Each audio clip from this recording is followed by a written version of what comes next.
মা, ভাত দাও। নিচে নিয়ে খা। তুমি দাও না। নিচে নিয়ে খেতে পারলে খা, না হলে চলে যা। তুমি সব সময় আমার সাথে এরকম করো কেন মা? একটু ভালোবাসো না কেন আমাকে? তুই যাবি এখান থেকে নাকি মার খাবি আমার হাতে? যাচ্ছি যাচ্ছি, খালি চিল্লাচিল্লি করো না তো, ভালো লাগে না। যা এখান থেকে, যত সব আপদ চোটেও আমার কপালে। তোর খাওয়া শেষ? হ্যাঁ। আমাকে রেখেই খেয়ে নিয়েছিস? তো কি করব? এখন আমাকে খাইয়ে দিবি? আমার সামনে থেকে দূর হ। এরকম করছিস কেন বোন? ওই, তোকে যেতে বলছি না, যা এখান থেকে। যাচ্ছি। তারপর রাতে বাবা আমাকে ডাকলেন। আসবো বাবা? এসো। কি জন্য ডাকলে? আর কতদিন? কি বাবা? দেখো তানভীর, আমার এখন বয়স হয়েছে, ঠিকমতো কাজকর্ম কিছুই করতে পারি না। পুরো ফ্যামিলিটা তোমার বোন বৃষ্টি দেখাশোনা করছে। তোমার ছোট হয়ে ও সংসারের সব হাল ধরে, আর তুমি কি না একটা চাকরি জোগাড় করতে পারছো না? তোমার কি লজ্জা বলতে কিছু নেই? ছোট বোনের টাকায় বসে বসে খাচ্ছ। তোমাকে এত কষ্ট করে লেখাপড়া করালাম, আর তুমি একটা চাকরি জোগাড় করতে পারছো না। বাবা, আমি তো চেষ্টা করছি, কিন্তু কোথাও হচ্ছে না। কি করব বলো? বৃষ্টিকে সারা জীবন থাকবে নাকি এই সংসার দেখার জন্য? ওকে কি বিয়ে দিতে হবে না? আমি দেখছি কি করা যায়। 1 বছর থেকেই তো এই একই কথা বলছো। দেখছি আমি কি করা যায়। এই বলেই আমি আমার রুমে চলে এলাম। এবার পরিচয়টা দেওয়া যাক। আমি তানভীর, পড়াশোনা শেষ করে বেকারত্বের জীবন উপভোগ করছি। আসলে মামা কাকা ছাড়া চাকরি কারো কপালে থাকে না, যার উদাহরণস্বরূপ আমি। এতক্ষণ যাদের সঙ্গে কথা বলছিলাম তারা হচ্ছে আমার বাবা মা এবং আমার ছোট বোন। যাই হোক, অনেক আলাপ পরিচয় হলো, এবার গল্পে ফেরা যাক। রুমে আসার পর আমি ভাবতে লাগলাম, ঠিকই তো, আমার লজ্জাশরম বলতে কিছুই নেই যে ছোট বোনের রোজগারের টাকায় খাচ্ছি। যেখানে বোনকে আমার খাওয়ানোর কথা, সেখানে ছোট বোন আমাকে খাওয়াচ্ছে। বাবা মাকে কি করে বোঝায় যে আজকাল চাকরি পাওয়া অনেক কঠিন, বর্তমানে টাকা ছাড়া চাকরি হয় না। তারপর রাতে খাওয়ার জন্য ডাক পড়লো আমার। আমি টেবিলে যেতেই কেমন জানি করছে সবাই। তারপর আমি খেতে বসলাম। আমি চুপচাপ মাথা নিচু করে খাবার খাচ্ছি। কিছুক্ষণ পর বাবা বলে উঠল, বৃষ্টির জন্য একটা বিয়ের প্রস্তাব এসেছে। ভাবছি আমার পেনশনের টাকা দিয়ে বৃষ্টির বিয়েটা দেব। বাবা, তাহলে তোমাদের কি হবে? আমি চলে গেলে সংসার চলবে কি করে? সেটা তোর অপদার্থ ভাইকে জিজ্ঞেস কর। মায়ের এরকম কথা শুনে আমার গলা দিয়ে ভাত যেন নামছেই না। মনে হচ্ছে ভাত যেন আমার গলায় আটকে গেছে। তবুও নিচের দিকে তাকিয়ে বসে আছি আমি। ছেলে খুব ভালো, তাই আমি এখানে তোমার বিয়ে দেব। তোমারও তো একটা জীবন আছে নাকি? সংসারে বড় ভাই থাকতেও ছোট বোন রোজগার করে খাওয়াতে হয়। এটা দেখার আগে আমার মৃত্যু হলো না কেন? বাবা! কি বাবা? কি করছিস তুই? একটা চাকরি জোগাড় করার মুরদ নেই, আবার বাবা বাবা করে ডাকা হচ্ছে। যেদিন চাকরি জোগাড় করতে পারবি সেদিন বাবা বলে ডাকবি, তার আগে নয়। বাবার মুখে এরকম কথা শুনে আমার চোখ থেকে জল প্রায় বেরিয়ে আসছে। তার আগেই আমি আমার রুমে চলে আসলাম আর ভাবলাম, বাবা তো ঠিকই বলেছে, আমার মতো অপদার্থ ছেলে আর নেই। এরপর আমার চোখ থেকে অঝোরধারায় পানি পড়তে লাগলো। তার পরের দিন সকালে, মা, 100 টাকা দাও তো। কেন? একটা চাকরির ইন্টারভিউ আছে তো, তাই। তোমাকে আর টাকা দেওয়া যাবে না, তোমার বাবার নিষেধ আছে। আমি আর কিছুই না বলে চলে এলাম রুম থেকে। এরপর আমি চাকরির ইন্টারভিউ দিতে বের হলাম। রাতে মোবাইলে মেসেজ দিয়ে জানাবে তারা। মাঝ রাস্তায় হঠাৎ আমার জুতোটা ছিঁড়ে গেল। আমি মনে মনে হাসলাম আর বললাম, এমনিতেই তো নেই, তার ওপর আরও নেই। তারপর আমি জুতোটা হাতে নিয়ে হাঁটা শুরু করলাম। প্রচণ্ড রোদের মধ্যে এই পিচ ঢালা রাস্তায় আমার পায়ের নিচে খুব জ্বালা করছিল। তবুও আমি হেঁটেই যাচ্ছি। আমি উপলব্ধি করতে চাচ্ছিলাম সেই কষ্টগুলোকে। তারপর আমি বাড়িতে এসে সোজা নিজের রুমে চলে গেলাম। এখন আমি কি করব? কিছুই বুঝে উঠতে পারছিলাম না। আমি বাড়িতে আসার 30 মিনিট হয়ে গেল, তবুও কেউ আমাকে খাওয়ার জন্য ডাকলো না। তাই আমি নিজেই খাবার টেবিলে গেলাম। গিয়ে দেখি সবাই যে যার মতো খাচ্ছে। এতে আমি একটু কষ্ট পেলাম, কিন্তু কাউকে সেটা বুঝতে না দিয়ে আবার নিজের রুমে চলে এলাম। এরপর দুপুরে আর আমার খাওয়া হয়নি। তারপর রাতেও কেউ আমাকে খাওয়ার জন্য ডাকলো না। সবার খাওয়া শেষ হওয়ার পর আমি খাবার টেবিলে গেলাম, কিন্তু শুধু আলু ভাজি ছাড়া আর কিছুই পেলাম না আমি। যতই হোক খিদে তো আর সহ্য করা যায় না, তাই আলু ভাজি দিয়ে খেয়েই নিজের রুমে চলে এলাম। এরপর রাত 11টায় আমার মোবাইলে একটা মেসেজ আসলো। মেসেজটা এরকম: you are not selected in our company. আমি মেসেজটা দেখে নিজের অজান্তেই হেসে ফেললাম আর বললাম, হায়রে চাকরি! এভাবে কাটতে লাগলো আমার জীবন। আমি কিছুই ভেবে পাচ্ছি না এখন আমি কি করব। আস্তে আস্তে আমার নিজের মানুষগুলো সরে যাচ্ছে আমার থেকে, এটাও মেনে নিতে পারছি না আমি। তারপর একদিন আমি পরিবারের সবাইকে বললাম, তোমরা কেন আমাকে দূরে সরিয়ে দিচ্ছ? তোমরা দূরে সরে গেলে আমি কাকে নিয়ে বাঁচব? আর তোমরা আমার সাথে কেন এমন করছো? আমি তো চাকরির জন্য চেষ্টা করছি, চাকরি না পেলে কি করব বলো? নিজের সন্তানের সাথে এমন কেন করছো তোমরা? তুই আমাদের নিজের সন্তান না, তোকে আমরা এতিমখানা থেকে এনেছিলাম। বাবার মুখে এরকম কথাটা শোনার পর এক মুহূর্তেই আমার পায়ের নিচের মাটি যেন সরে গেল। আমি আর তোমাকে খাওয়াতে পড়াতে পারবো না। তুমি তোমার নিজের ব্যবস্থা আজ থেকে করো, পারলে এই বাড়ি থেকে চলে যাও। আমি আর কিছু না বলে রুম থেকে বের হয়ে এলাম।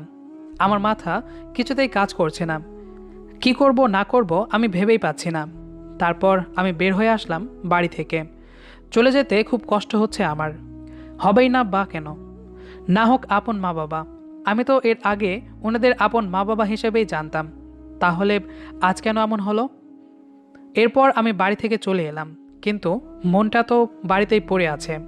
হাজার হোক 24 বছর ধরে এই দুটো মানুষকেই আমি আমার আপন মা বাবা বলে জেনে এসেছি। একদিনে কি করে ভুলে যাই আমি তাদেরকে কিছুতেই ভুলতে পারবো না। ভালোবাসার টান যে অনেক বড়, যা সহজে ভোলা যায় না। আমি রাস্তায় হাঁটছি আর ভাবছি, আমি কোথায় যাব, কোথায় থাকব। আমি জানি না আমি কোথায় যাচ্ছি। তারপর হঠাৎ একটা মেয়ে ডাকে আমার হুঁশ ফিরল।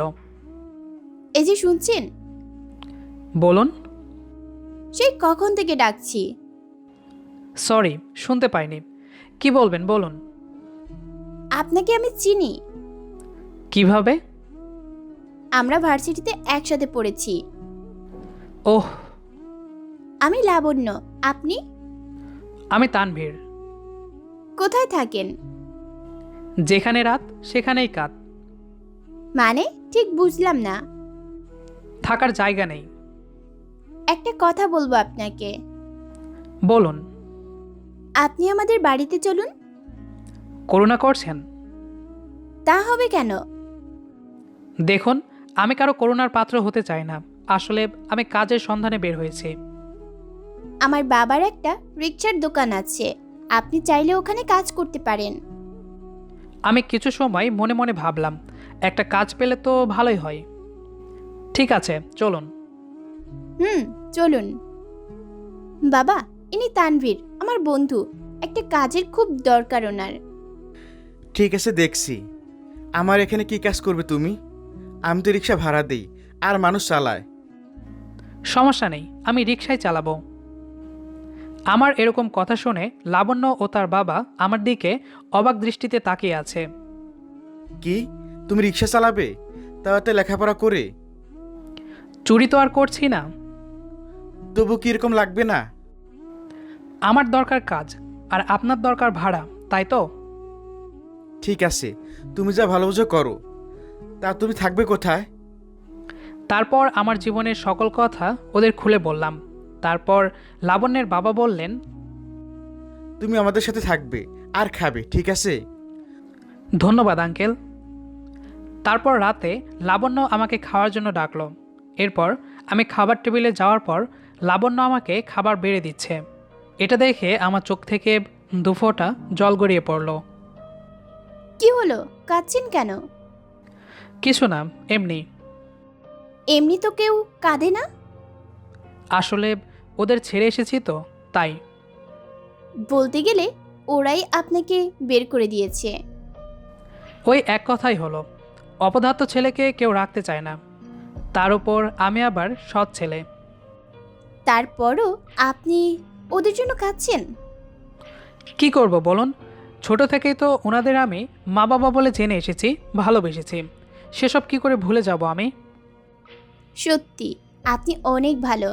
আচ্ছা, আমরা তো এক বয়সেরই, তা তুমি করে বলা যায় না? যাই। পারবে রিক্সা চালাতে? শিখে নেব। অনেক কষ্ট হবে কিন্তু।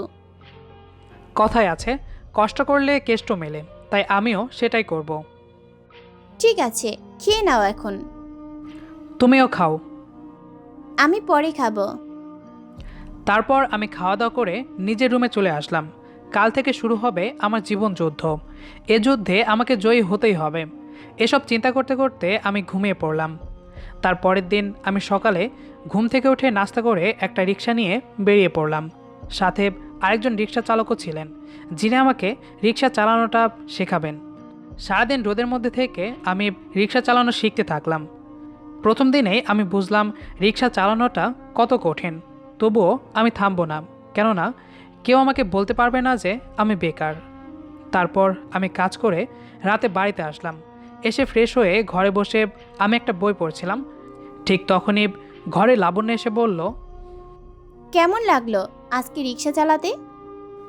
ভালোই, তবুও তো কাজ করেছি, বেকার তো আর নই।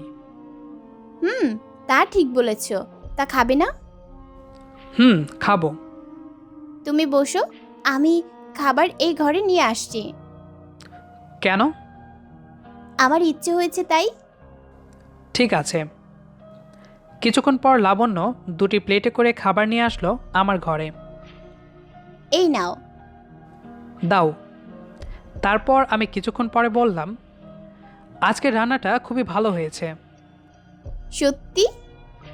হুম। তাহলে আরেকটু নাও। না না, আর না। অতপর খাওয়া দাওয়ার পর লাবণ্য আমাকে শুভরাত্রি বলে চলে গেল। আমি বিছানায় শুয়ে আছি আর ভাবছি আমার পরিবারের কথা। ওরা যদি আমার আসল মা বাবা হতো তাহলে কি এভাবে বলতে পারতো?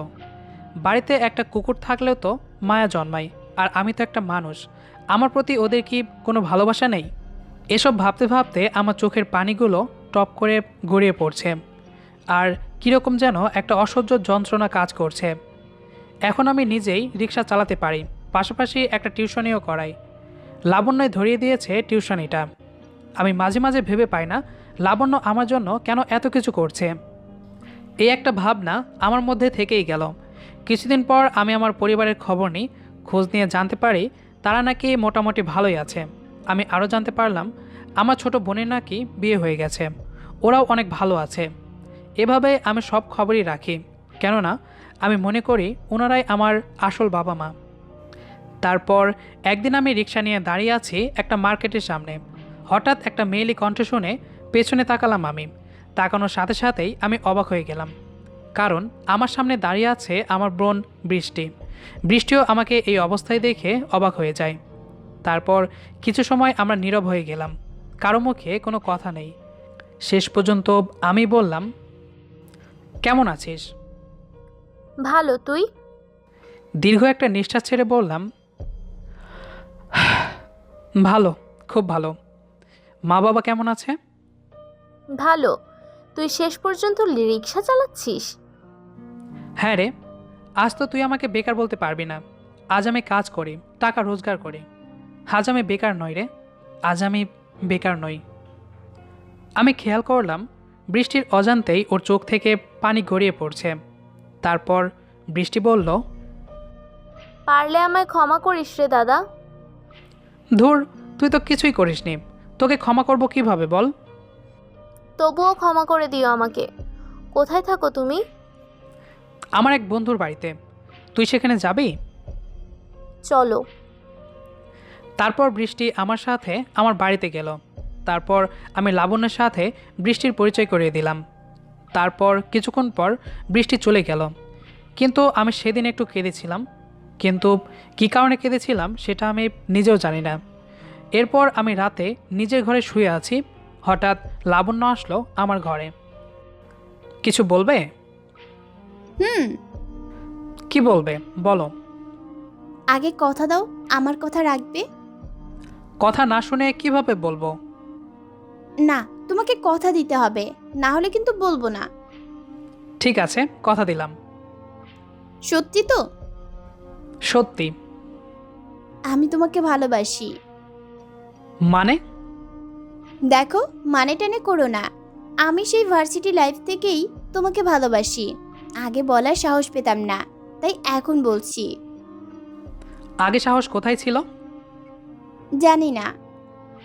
একজন রিক্সাওয়ালাকে তো কেউ ভালোবাসে না। কেউ না বাসলে বাসুক, আমি তো বাসি। দেখো, আমাদের প্রেম মানায় না। তার মানে তুমি আমায় ভালোবাসো না? না মানে না। কি না না করছো? আমি জানি তুমি আমাকে ভালোবাসো। আমি আর কিছুই বলতে পারলাম না। শেষ পর্যন্ত লাবণ্যের কথাই আমাকে রাজি হতে হলো। শুধু ভালোবাসলেই তো হবে না, খেতে হবে তো নাকি? তুমি বসো, আমি এক্ষুনি আসছি। কিছু সময় পর লাবণ্য একটা প্লেটে খাবার নিয়ে আসলো। একটা প্লেট কেন? তুমি খাবে না? আমি পরে খাবো, তুমি আগে খাও। না না, তা তো হবে না ম্যাডাম। তুমি এখন আমাকে খাইয়ে দেবে এবং এই খাবার তুমি আর আমি খাবো। ঠিক আছে ঠিক আছে, এবার হাঁ করো। হা। উফ, কি হলো এটা? কি আর হবে, কামড় দিলাম। ফাজিল কোথাকার, ব্যথা পাইনি বুঝি? কই দেখি তো। থাক, এখন আর দরদ দেখাতে হবে না। রাগ করো না প্লিজ। আচ্ছা, কোথায় ব্যথা লেগেছে দেখি, আমি ওখানে আদর করে দিচ্ছি। হয়েছে হয়েছে, বেশি আদরের দরকার নেই আমার। এখন গিয়ে ঘুমিয়ে পড়ো। হুম। কিছুদিন পর আমি খবর পেলাম আমার বাবার শরীরটা নাকি তেমন ভালো যাচ্ছে না। হাতে তেমন টাকা পয়সা নেই যে ডাক্তার দেখাবেন। তারপর আমি বৃষ্টির মাধ্যমে আমার নাম গোপন করে কিছু টাকা পাঠিয়েছি আমার পরিবারের জন্য, যাতে আমার বাবা ডাক্তার দেখাতে পারেন। এরপর বাবা ডাক্তার দেখালেন। এরপর ডাক্তার কিছু টেস্ট লিখে দিয়েছেন পরীক্ষা করার জন্য। কি এত ভাবছো শুনি? কিছু না। কি বলবেন আমাকে? তেমন কিছু না। এই বাবার শরীরটা ভালো না, এই নিয়েই একটু চিন্তিত আছি। চিন্তা করো না, দেখবি সব কিছু ঠিক হয়ে যাবে। হুম। অতঃপর টেস্ট রিপোর্টে দেখা যায় আমার বাবার নাকি দুটো কিডনি নষ্ট হয়ে গেছে। ডাক্তার বলেছে তাড়াতাড়ি অপারেশন করাতে হবে, নইলে গুরুতর সমস্যা হতে পারে তার। এটা শোনার পর আমার মা খুব কান্নাকাটি করতে লাগলো। আমিও শুনে হতভম্ব হয়ে গেলাম যে কিডনি কোথা থেকে আসবে, আর যদিও বা পাওয়া যায় সেটার অনেক দাম হবে। এখন আমি কি করব কিছুই ভেবে পাচ্ছি না। এরপর আমি নিজের ঘরে বসে ভাবছিলাম কি করব, কিন্তু কিছুই ঠিক করতে পারলাম না। তারপর আমি বৃষ্টির সাথে যোগাযোগ করলাম, কিন্তু বৃষ্টিও কোনো সমাধান দিতে পারলো না। অনেক চিন্তা ভাবনার পর আমি একটা ডিসিশন নিলাম যে আমি আমার একটা কিডনি আমার বাবাকে দিয়ে দিব। একটা কিডনি নিয়েও তো বাঁচা যায়। অতঃপর আমি এই ডিসিশনটাই ঠিক করলাম। পরের দিন আমি হাসপাতালে যোগাযোগ করে ডাক্তারকে বিস্তারিত সব কিছু বললাম, কিন্তু ডাক্তার রাজি হচ্ছিলেন না। পরে আমি অনেক কষ্টে ডাক্তারকে রাজি করালাম। তারপর ডাক্তার আমাকে কিছু পরীক্ষা করার জন্য আগামীকাল হাসপাতালে আসতে বললেন। এরপর রাতে আমি নিজের ঘরে শুয়ে আছি। সারাদিন রিক্সা চালিয়ে আজ অনেক ক্লান্ত লাগছে আমার। তারপরেও আমি একটা খুশির আভা দেখতে পাচ্ছি, কেননা আমি আমার বাবাকে একটা কিডনি দিয়ে বাঁচাবো। আমি এসব ভাবতে ভাবতে হঠাৎ লাবণ্য আমার রুমে এলো। কি হলো, খাবে না? খেতে ইচ্ছে করছে না। কেন, কি হয়েছে? শরীর ভালো আছে তো? কথাটা লাবণ্য আমার কপালে হাত দিয়ে বলল। না না, আমার শরীর ভালো আছে। তাহলে খেতে আসো। তুমি যাও, আমি আসছি। তারপর লাবণ্য চলে যাওয়ার কিছুক্ষণ পর আমি খাবার টেবিলে গেলাম। অতঃপর আমি তার পরের দিন সকালে ডাক্তারের কাছে গেলাম। ডাক্তার কিছু টেস্ট দিলেন আর বললেন এই টেস্টগুলো করিয়ে বিকালে আসতে বললেন। আমি একবার ভাবলাম ডাক্তার আমাকে কেন টেস্ট করাতে বললেন। অতঃপর আমি বিকালে টেস্ট করিয়ে রিপোর্ট নিয়ে ডাক্তারের কাছে গেলাম। তারপর ডাক্তার রিপোর্টটা কিছু সময় দেখে বললেন, সরি, আপনার কিডনি আমরা নিতে পারবো না। কেন? কথাটা আমি অবাক হয়ে বললাম। আপনার একটা কিডনি নষ্ট, আপনি একটা কিডনি দিয়ে দিলে আপনি মারা যাবেন, তাই আমি আপনার কিডনি নিতে পারবো না। এ কথা শোনার পর আমার মাথায় যেন আকাশ ভেঙে পড়ল। আমি এখন কি করব কিছুই বুঝতে পারছি না।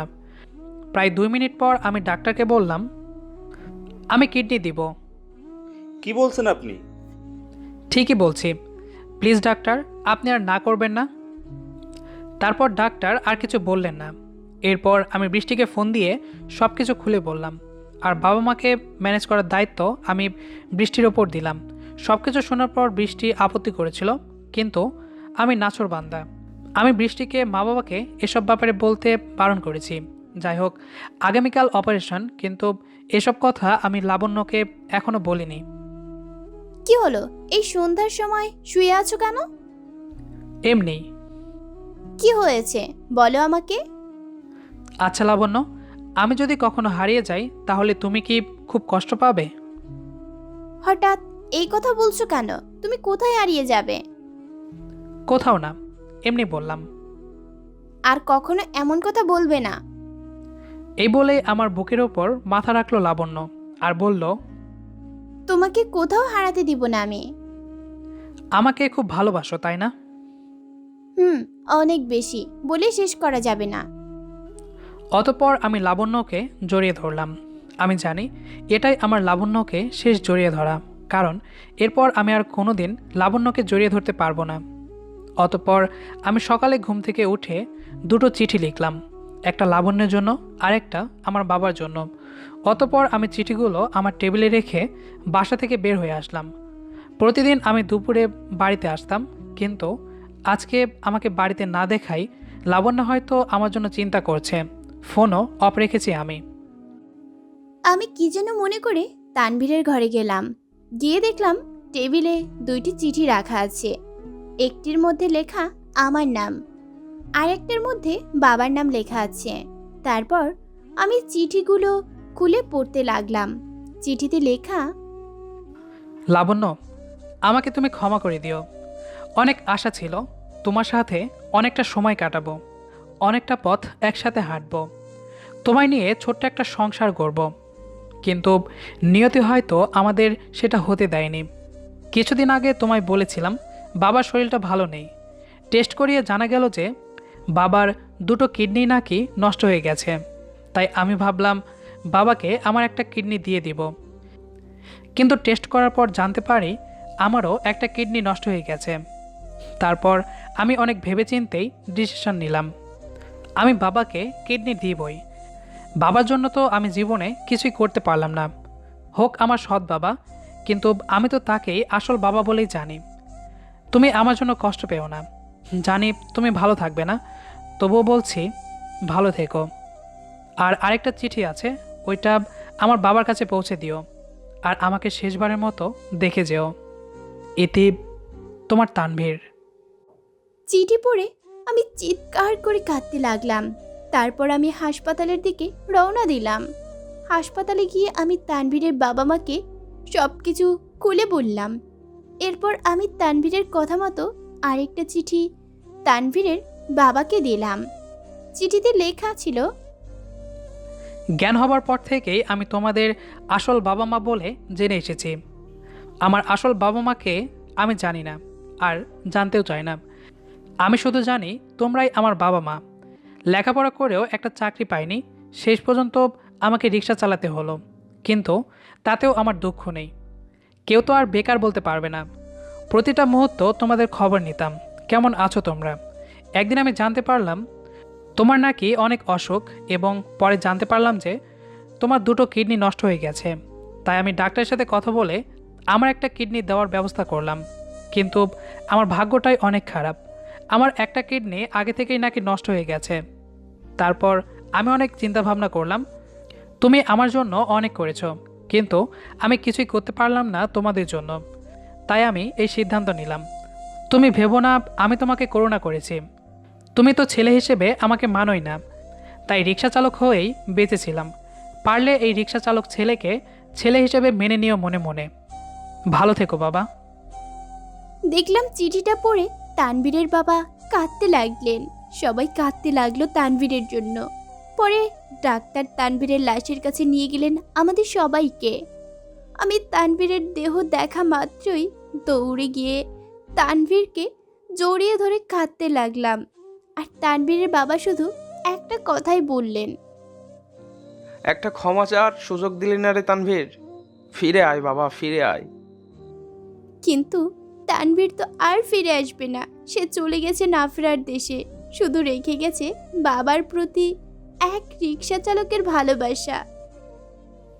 কথায় আছে, দাঁত থাকতে দাঁতের মর্ম বুঝতে হয়, কিন্তু মানুষ সেটা কখনোই উপলব্ধি করতে পারে না, শুধু পারে মানুষকে অবহেলা এবং কষ্ট দিতে। তাই আপনাদের কাছে আমার অনুরোধ, কখনোই মানুষকে অবহেলা করবেন না, কিংবা বেকার বলে কাউকে দূরে ঠেলে দিবেন না। একটা কথা মনে রাখবেন, সময় কারোর জন্য অপেক্ষা করে না, সেটা আমরা অনেক আগে থেকেই জানি। তাই সময়ের সাথে তাল মিলিয়ে চলতে শিখুন। আপনি যাকে বেশি অবহেলা করবেন, সেই একদিন আপনার কান্নার কারণ হয়ে দাঁড়াবে, যেটা আপনারা ইতিমধ্যে ভিডিও দেখেই বুঝতে পেরেছেন। কথাগুলো যদি ভুল হয়ে থাকে তাহলে দয়া করে আমাকে ক্ষমা দৃষ্টিতে দেখবেন। আমাদের আজকের গল্পটি আপনার কাছে কেমন লেগেছে সেটি অবশ্যই কমেন্ট করে জানাবেন। দেখা হচ্ছে আবারও নতুন কোনো গল্প নিয়ে। সেই পর্যন্ত আমাদের সাথেই থাকুন। ধন্যবাদ সবাইকে।